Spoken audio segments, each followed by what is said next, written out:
Okay, so this is my journey of planner life. I've been watching a bunch of planner videos lately and they're all incredibly tedious, and they're just about people sticking stickers into spaces that are the same size as the stickers.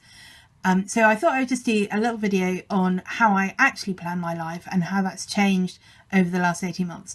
So 18 months ago, I got my first passion planner. I can't find that one anywhere, I'm afraid.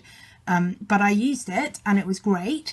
I really liked, I'm going to open this passion planner just so you can see what I liked better. I like the vertical layout of the pages.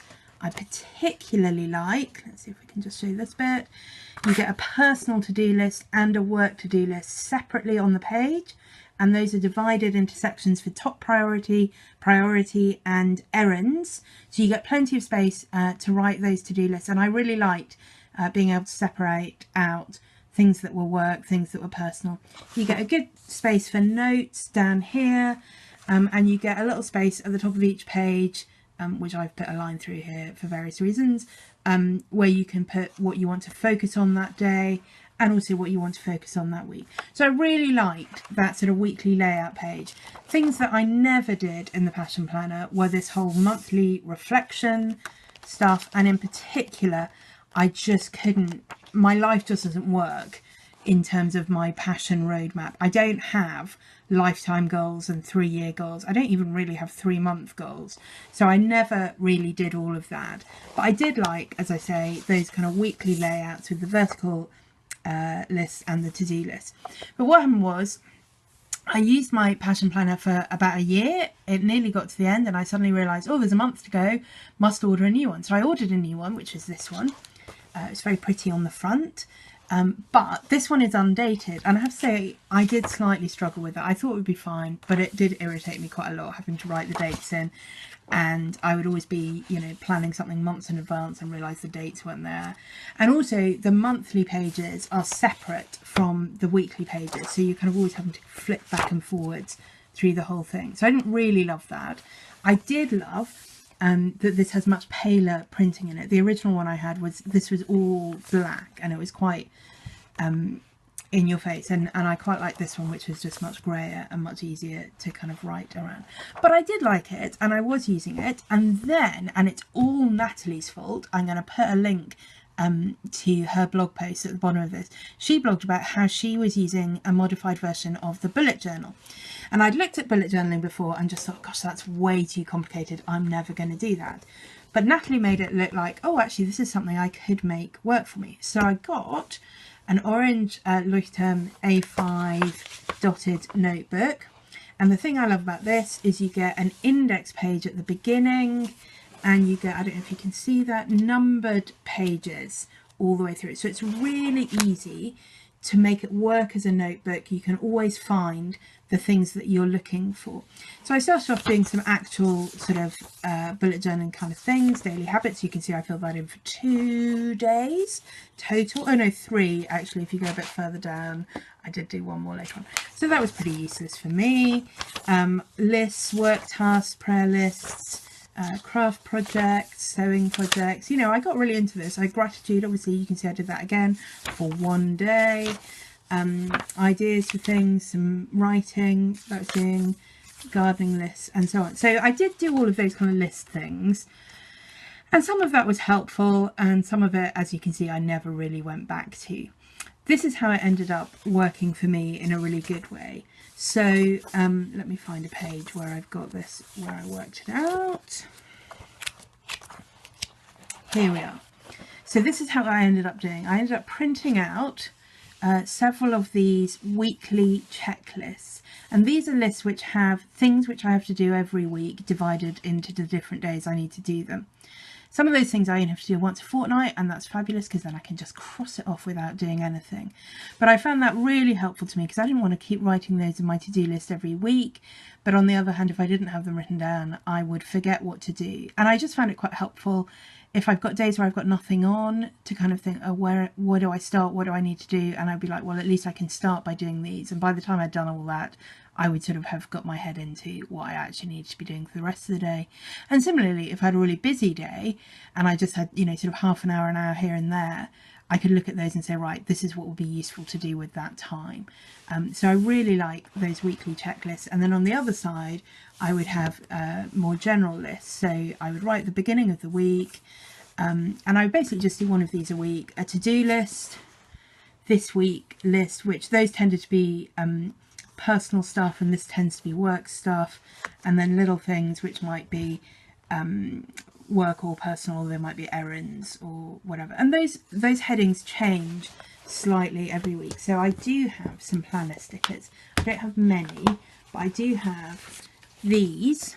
These are from Ellie Beth Designs in the UK. She's just set up her own website. She used to have an Etsy shop, and I just like having those little headers. I don't always use them.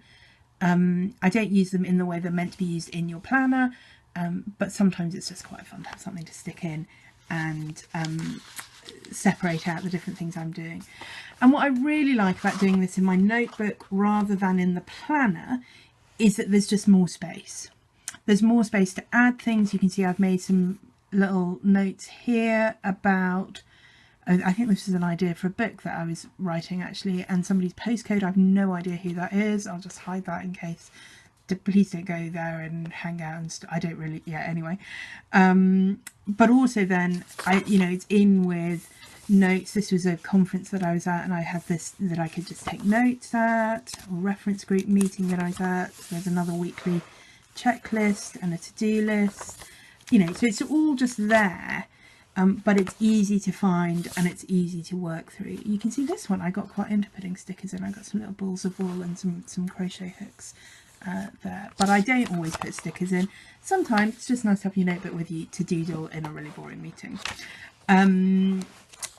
Yeah, so it just suddenly worked for me in a way that notebooks have not quite worked before. And I think that's because primarily of the indexing system and the numbered pages, and you can see there's a whole lot of random stuff in here, but actually the notebook is pretty well used. This was in a really boring meeting. It was a lunch meeting, and so I ended up just drawing all the cupcakes that were left over. I'd already eaten more than my fair share of cupcakes.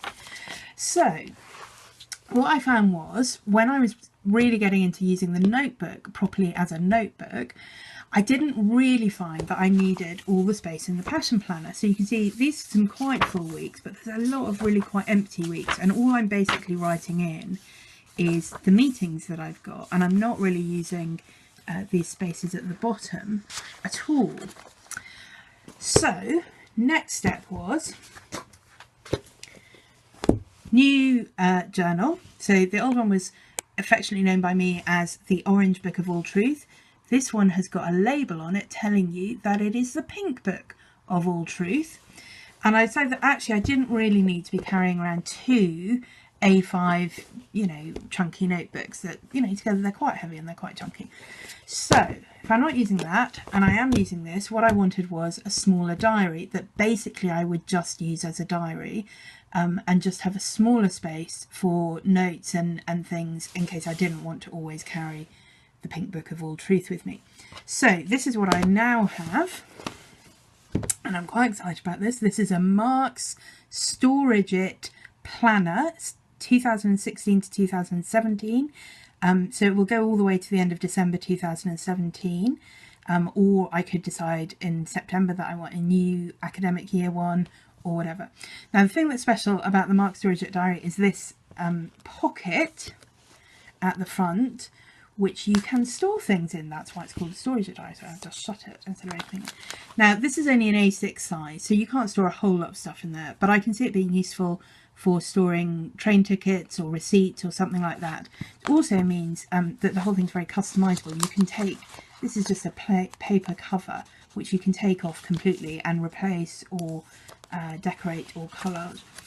And what I like about this, unlike many small diaries that I looked at, it does have the nice vertical layout for the pages, and crucially for me, you get a whole page for Saturday and a whole column for Sunday. So you don't get that whole thing of Saturday and Sunday being half-sized. Sunday is almost always a work day for me. Saturday is also often quite busy, and a half-size Saturday and Sunday just doesn't work for me. So I really like the vertical layout. You have got space across the top if you want to put a focus for the day. You've got a little bit of space down the side if you want to write some notes. but also there's, you know, pages at the back if you want to write a few more notes.